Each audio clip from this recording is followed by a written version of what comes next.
Well, we're going to continue, of course, in our Wicked Women series. And I'll say it again. I'll probably say it every time. But it's not to put down women. It's to try to help women. There's wicked men and wicked women, of course. Enough wickedness to go around. But what we're looking at and trying to emphasize is the wickedness that women face that men don't have to face. Men face a special wickedness that you women don't face, and you women face special wickednesses that we don't face. So it's an attempt to unveil some of these things. For example, Eve faced a wickedness that Adam didn't face. The serpent came to Eve to get into the household, but also into the universe. Wickedness came into the world because of Eve, right? The wicked woman. And it says that the woman wasn't deceived. It says that the woman was deceived, the man wasn't. Let me say it right. The woman was deceived, the man was not deceived. See, so many things that men do, we just do. We know they're wicked, we know they're wrong, we just do them. But a lot of times women are just deceived. So that's a point that you face that we don't have to face. And then there's an area that we talked about last time we talked about this with Lot's wife. Women are powerful. You women are guiding influences in our lives, in your husband's life, and in the lives of your children. And you can guide us to wickedness, like Lot's wife guided that family, or you can guide us into righteousness. So use your power wisely. There's a wickedness that you'll face that we don't face. And so I just want you to know it's not to put down women.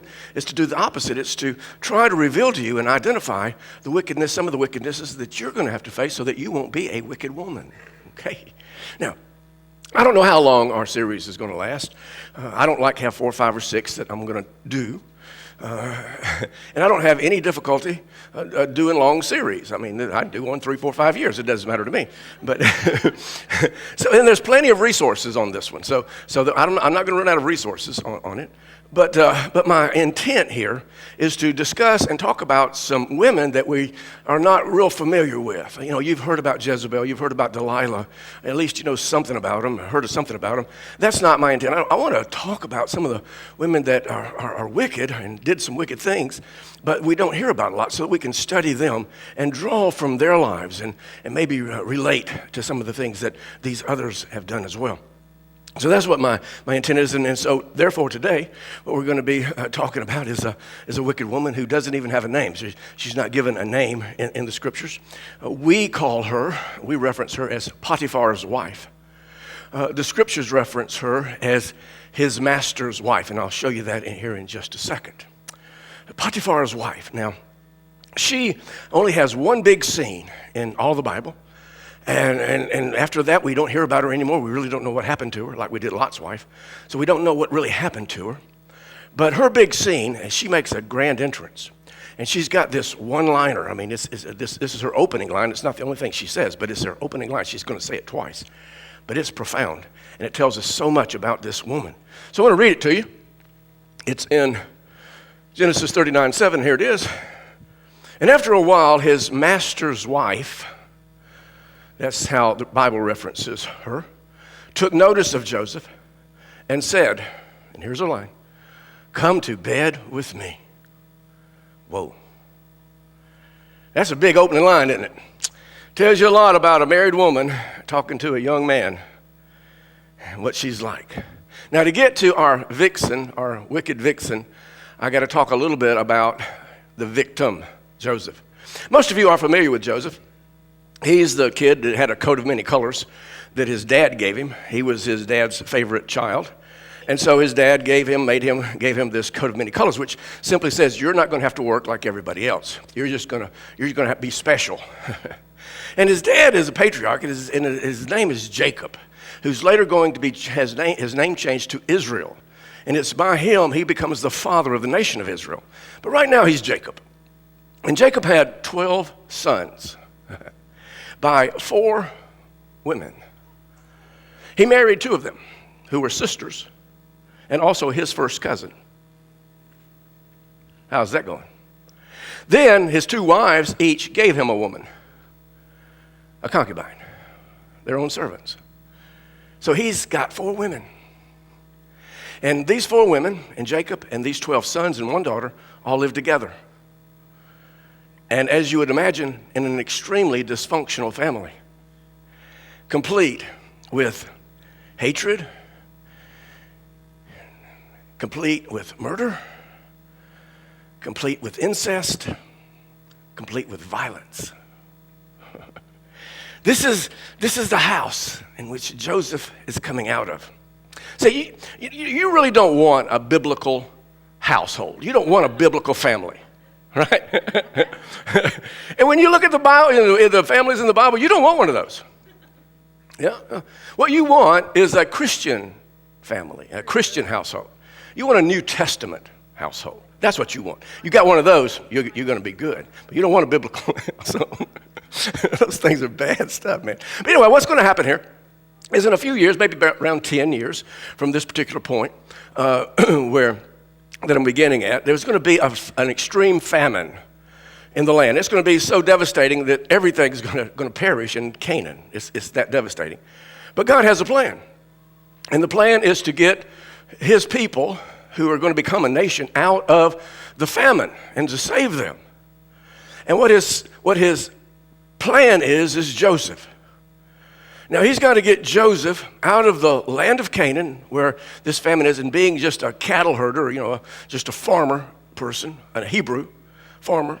And he's got to get this guy, this child, this young man, into the palace where he can be the vizier of Egypt and run and control Egypt. So he's got to do this. And so what he's going to do is he's going to take Joseph through this crazy, crazy series of situations to get him there. I mean, crazy situations.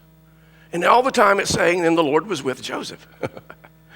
So this is God's plan to save him, to save the people of God, and to make sure that they don't perish in this famine. And his plan is Joseph now, and he's going to use one man to pull the plan off, Joseph. Do you believe that God can still do that today? Can God take one person and change the history of an entire family from that point on? Can God still do that today? Yes, he can. I mean, if you think about it, a couple of hundred years ago at the most, for most of us, someone, an ancestor of yours, in some that we would call now foreign country, came to America and changed the entire destiny and future of his family or her family. And here you sit, because of one person changing the course of history. One person can change the course of history. And you're doing that right now. You're changing history right now for generations that are going to come after you. For long term, you're changing right now how you think. You're changing right now how your children think. You're going to be changing how your grandchildren think. That's already 3 generations right there that you're going to be able to change. And even after that, you can change by sitting here right now. You don't know what God has planned for you. But also, you don't know what you're going to have to go through to get there.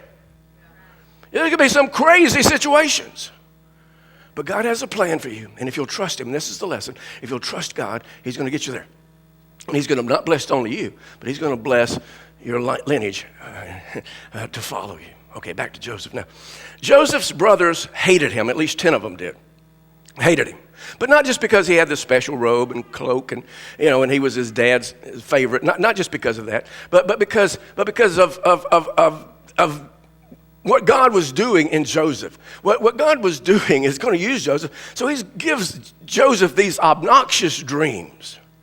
I mean, they're dreams about everybody bowing down to Joseph. The whole family is going to be bowing down to Joseph. Mom, dad, the boys, everybody's going to be bowing down to Joseph. And Joseph tells the whole family his dreams, these obnoxious dreams.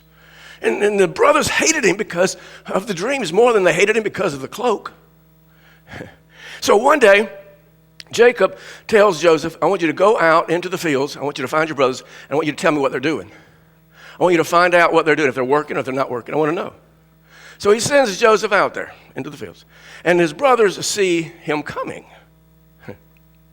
And they don't like him. They hate him. And it's time to get vengeance now.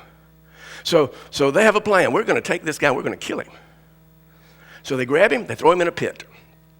And their intention was to kill him. But that's not God's plan. God just happens to have these slave traders coming along, these actually child traffickers. They're coming along, and so they sell Joseph to these slave traders to take him to Egypt. That's God's plan, right on schedule, right at the right time, right at the right moment. These slave traders just happen by and take Joseph to where God needs Joseph to be to save his people. So let me now read some of the story, getting to Mrs. Potiphar in Genesis 39:1. It says, now Joseph had been taken down to Egypt. Potiphar, an Egyptian who was one of Pharaoh's officials, the captain of the guard, bought him from the Ishmaelites who had taken him there. The Lord was with Joseph, and he prospered. The Lord was with him. And he lived in the house of his Egyptian master. He didn't live in the servant quarters.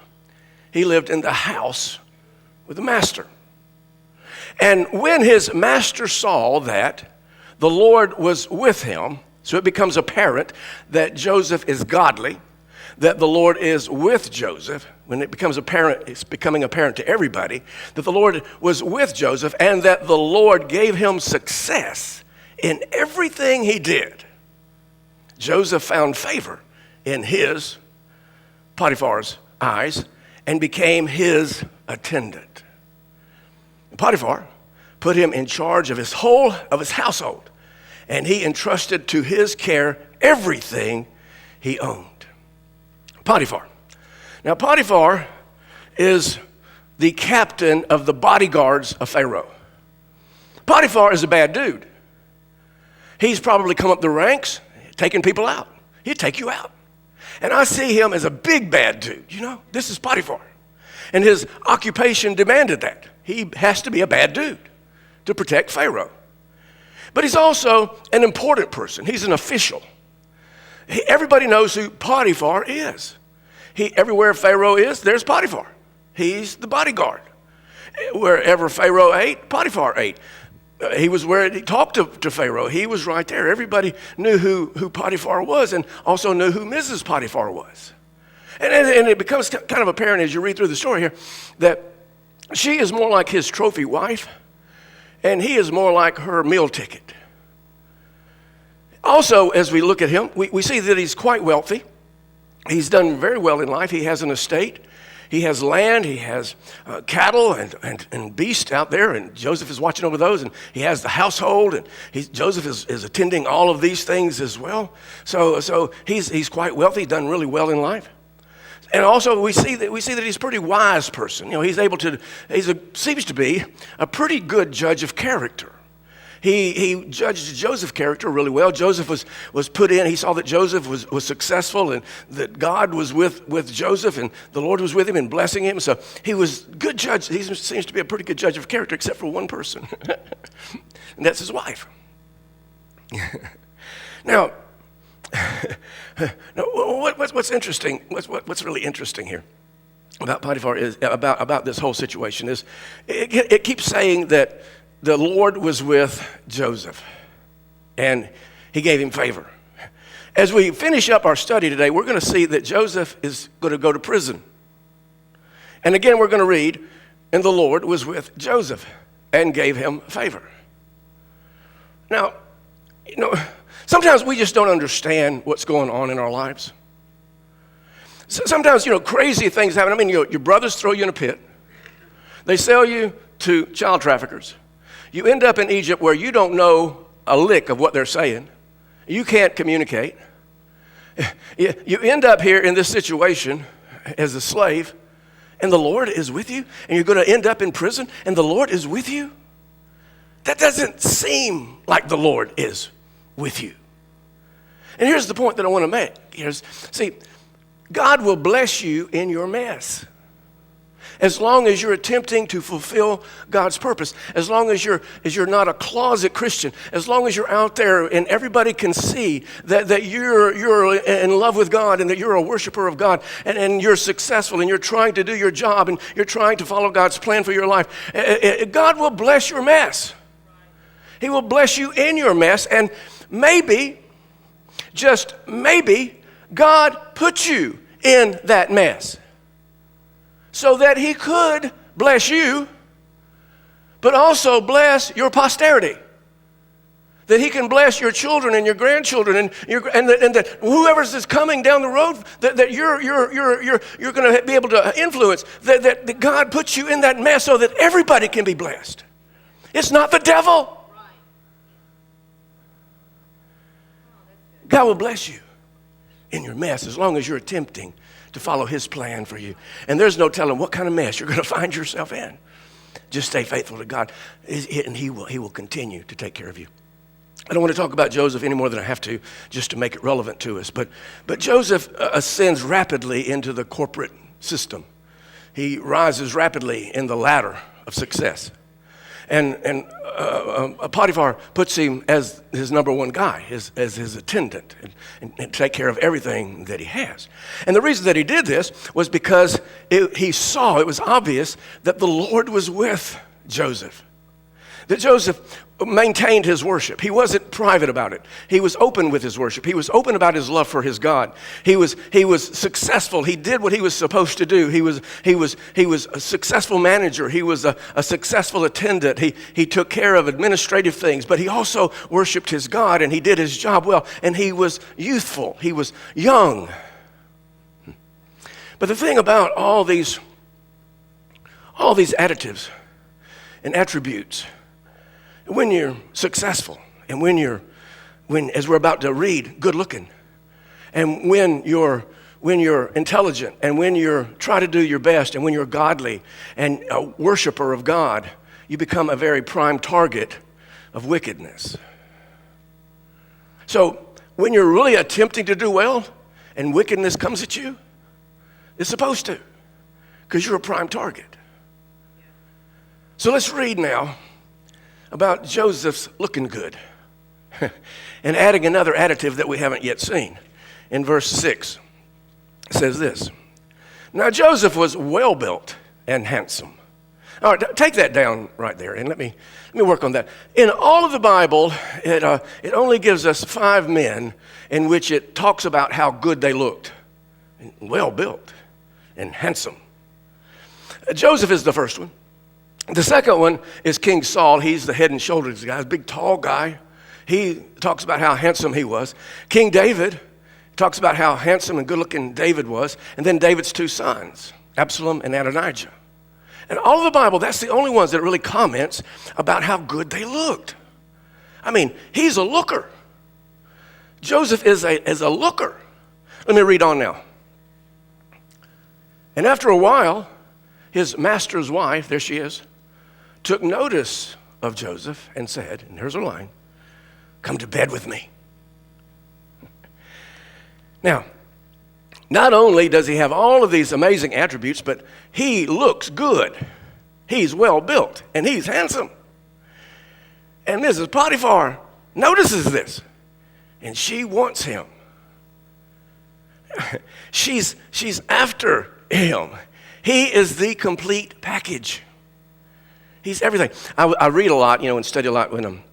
And one writer that I read from wrote it this way: he had serious curb appeal to women. And so he's a good-looking guy.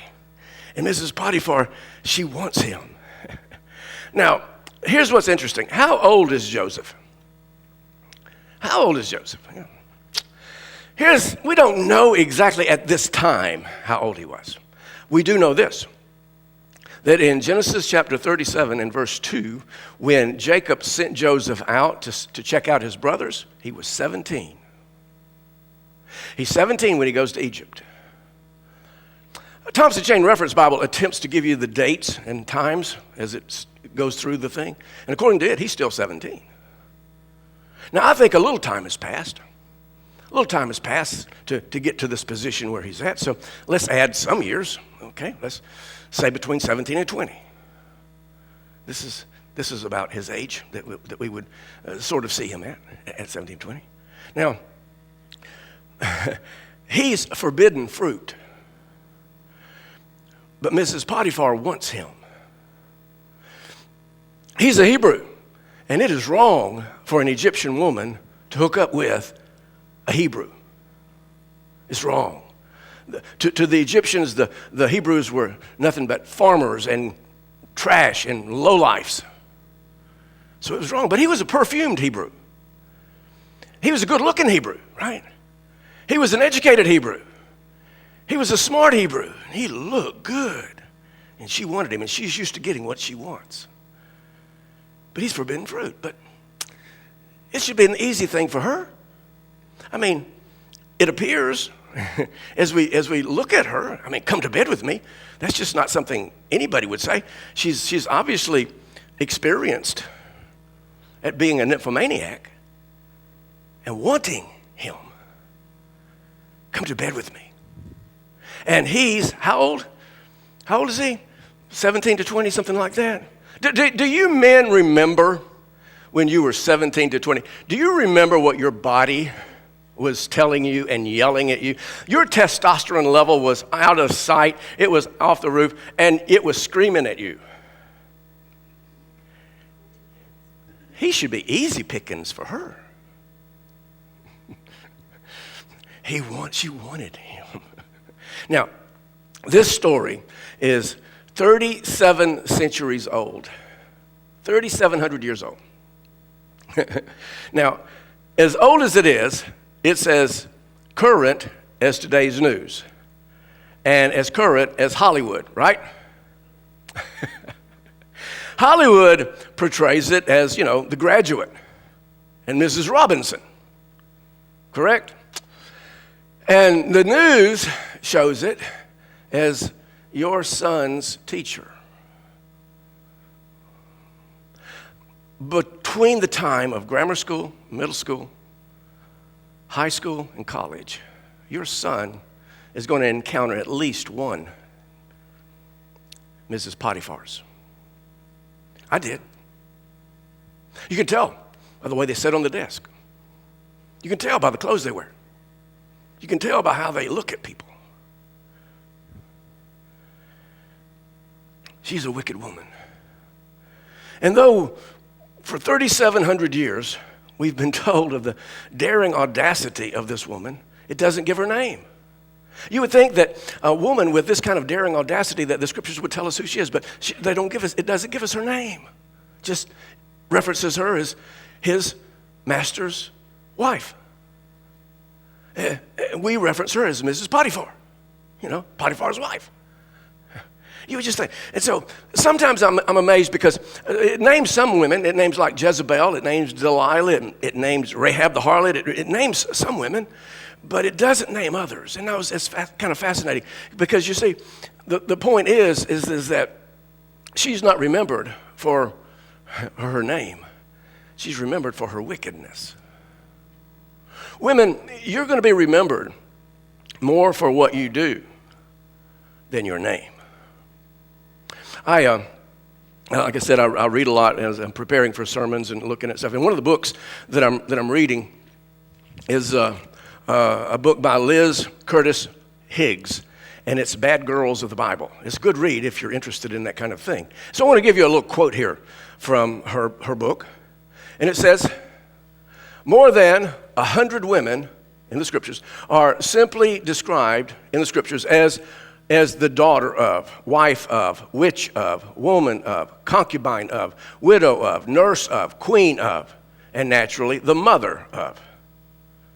Women, you're probably described and defined as someone's wife or some child's mother.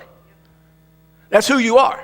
And I was thinking about this, with my wife. I was thinking about it. When I introduce Judy to someone, I say, this is how I do it. I say, this is my wife, Judy. The first thing about her is what she does for me. She's my wife. And then her name is secondary.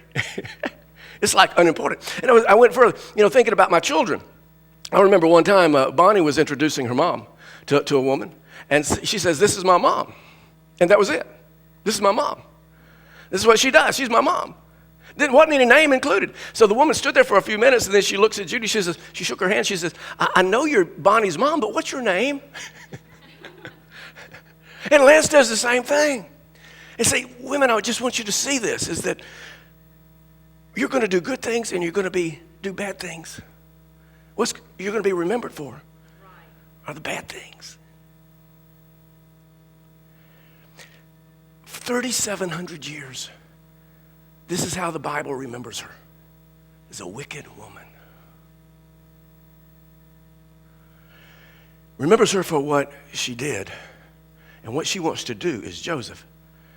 She wants to get Joseph in her bed. Go to bed with me. Go to bed with me. So how did Joseph handle it? What did he do?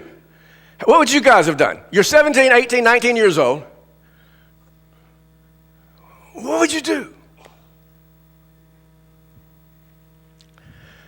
Verse 8.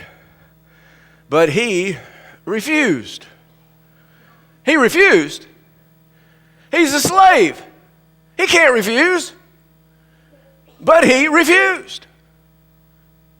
With me in charge, he told her, my master does not concern himself with anything in the house. Everything he owns, he has entrusted to my care. No one is greater in this house than I am. My master has withheld nothing from me except you, because you're his wife. How then could I do such a wicked thing? She's a wicked woman. How could I do such a wicked thing and sin against God? So he explained to her why he refused her. And he says, listen, why I can't, he's been so good to me. My master has been so good to me. He's blessed me so much, and he's entrusted me with everything. Everything I can have access to. I can do anything. I have access to everything except you, and you're his wife. He says, I can't do this wicked thing. And he says, and beyond that, beyond any of that, it's a sin against my God. Do you think that slowed her down? See, it doesn't slow a wicked woman down. She doesn't give up. She's going to wear him out. She's going to wear him down. So look at the next verse, verse 10. And though she spoke to Joseph day after day after day after day, he refused to go to bed with her or even be with her. He's beginning to loathe her. He dislikes her. He doesn't want to be around her. And as the song sort of goes, well, here's to you, Mrs. Potiphar. Joseph loathes you more than you will know. Whoa, whoa, whoa. Whoa, whoa, whoa. And she's not happy. She's not having, it was about the best I've ever done. And she's not having just a moment of wickedness. She's not having just a weak moment. She's having a day after day weak moment. She wants to wear him down. She's after this young boy. She's after him. She's a pedophile. She's a nymphomaniac. Verse 11. One day, verse 11, one day he went into the house to attend to his duties, and none of the household servants was inside. Somebody's got a plan, don't they? And she caught him by his cloak and said, this cloak thing keeps getting him in trouble. Caught him by this cloak and said, come to bed with me. That's the only thing she can think of.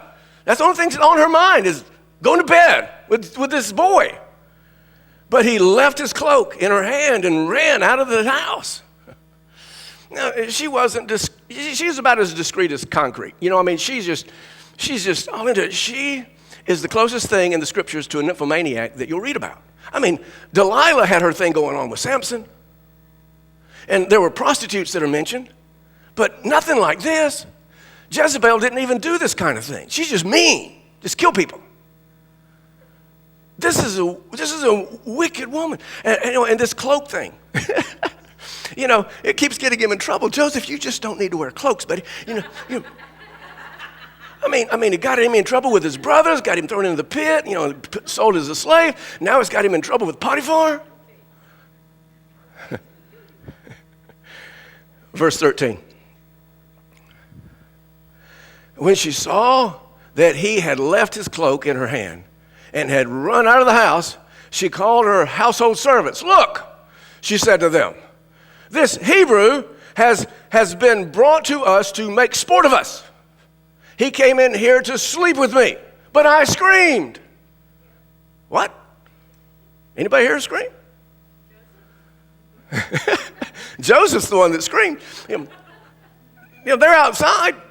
I didn't hear. Did you hear a scream? I didn't hear a scream.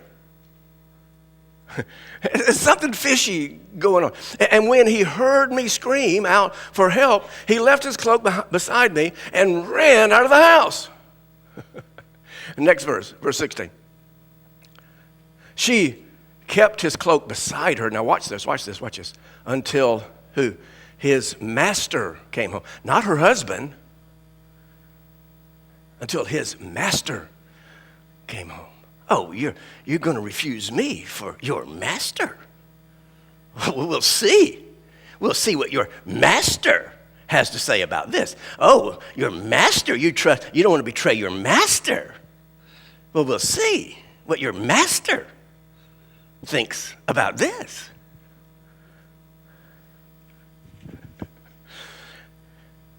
Then she told him this story.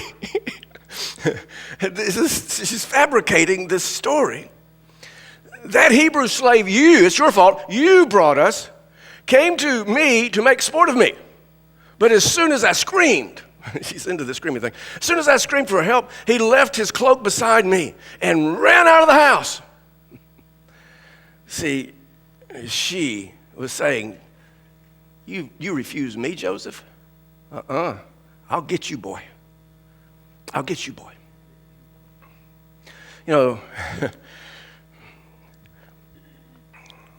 A wicked woman scorned. A wicked woman who has been scorned is a terrifying event. We've all heard the saying, hell hath no fury like a woman scorned, like a scorned woman. Wow. And what's she saying here? Okay, big boy, you refuse me? Let's see what your master has to say now. Let's see what he has to say now. You want to betray him? Well, okay, we'll see how he handles you. And your God that thinks I'm wicked, let's see your God get you out of this one. You think this is sin? Let's see him handle this one. Let's see your God take you through this one. She's a wicked woman. Verse 19. Then his master heard the story. And you just get this little thing in here. His wife told him, saying, this is how your slave treated me. It's your fault, it's your fault, it's your fault. It's never the wicked woman's fault. It's the husband's fault. It's the children's fault. It's the boss's fault. It's always somebody else's fault. It's never her fault. When she told him this, how he treated me, he burned with anger. Now, this was interesting to me. He burned with anger, but against who did his anger burn? It doesn't say. Now, we think it would be Joseph, but the way this rolls out, it couldn't have been. And I'll show you what I'm talking about. His anger, he burned with anger. Joseph's master took him and put him in prison, okay. But look, the place where the king's prisoners were confined, not incarcerated, were confined. It wasn't a work prison. It wasn't, a death row prison. It's where the king, it was a cushion prison. But while Joseph was there in the prison, the Lord was with him. The Lord was with him, and he showed him kindness and granted him favor in the eyes of the prison warden. And before long, Joseph is running the prison. And the Lord is with him in prison. Sometimes you don't want the Lord to be with you. You don't, Lord, if we got to do it this way, just find somebody else. But the Lord is with him. It's a constant theme in his life. Now, I think that Mr. Potiphar knew his wife far better than we suppose. I think he knew her better than we give him credit for. Because see, what should have happened to Joseph is he should have been a dead man. I mean, a Hebrew slave attempting to rape an Egyptian woman, and not just any Egyptian woman. This is Potiphar's wife. He's an official. He should be a dead man if he believed that story. He would be a dead man if he believed that story. But instead, he had to do something. He puts him in this cushion prison. And it's probably not much different, if at all, different from where he was with Potiphar. But he had to do something.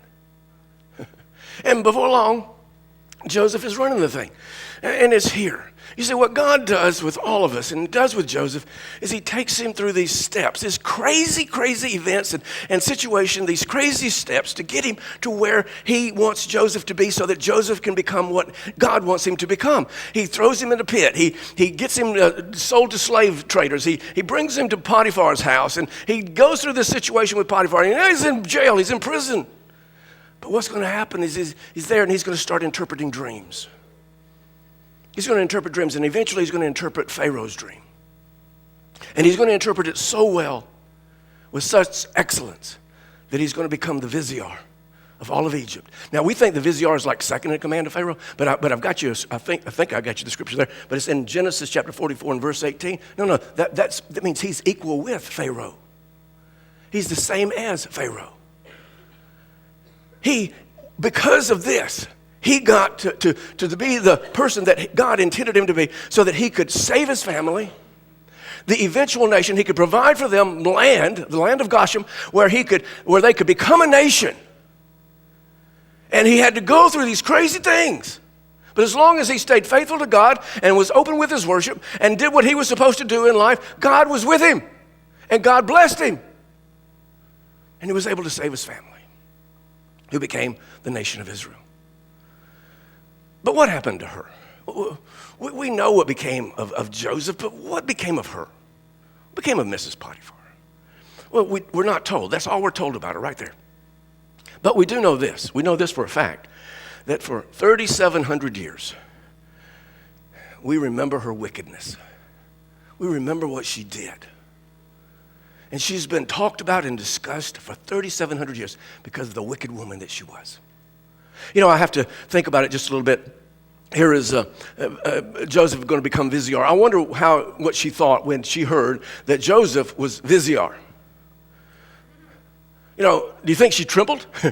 Oh my God, I lied on him. He's going to get me. And probably Potiphar might have trembled a little bit too. But did Joseph execute vengeance?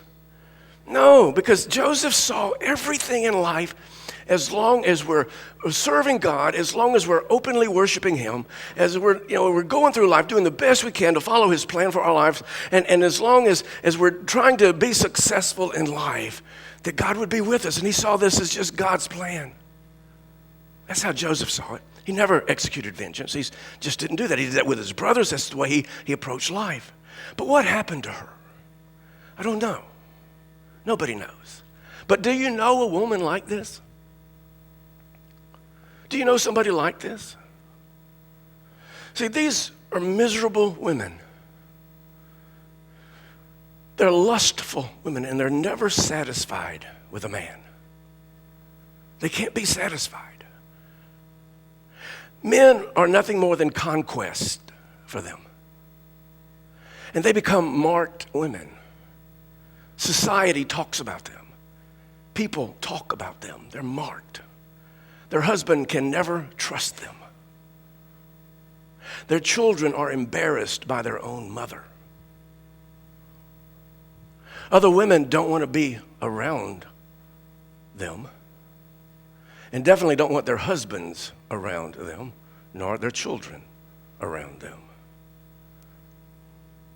That's what became of her. That's what becomes of every Mrs. Potiphar. So what can we draw? What can we learn from Mrs. Potiphar? What can we learn? Well, don't be like Mrs. Potiphar. That's the wickedness. But we also learn in this story that if we will allow and follow God's plan for our lives. That he will take us, even though we go through some crazy, crazy circumstances that we cannot understand.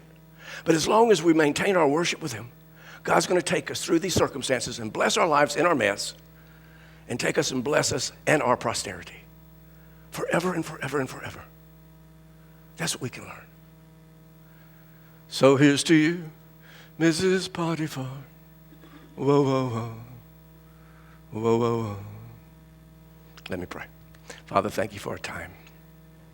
Thank you for your amazing word. Thank you for being open and real with your word. Not hiding it and not sugarcoating it, but putting it out there like it is so that we can see the wickedness and do the best we can to avoid the wickedness and learn what we need to learn. So, Father, I pray now for every single person here, man and woman, the Lord will learn from this. We'll avoid the wickedness. We'll run from wickedness. And we'll stay best we can in your plan for us because we know you have one. And if we will, you're going to bless us in our mess, but you're also going to bless our children and our grandchildren and our posterity to come forever. So, Father, I ask you now to implant this into our hearts and our lives and let us learn something from this amazing story. Thank you, Lord.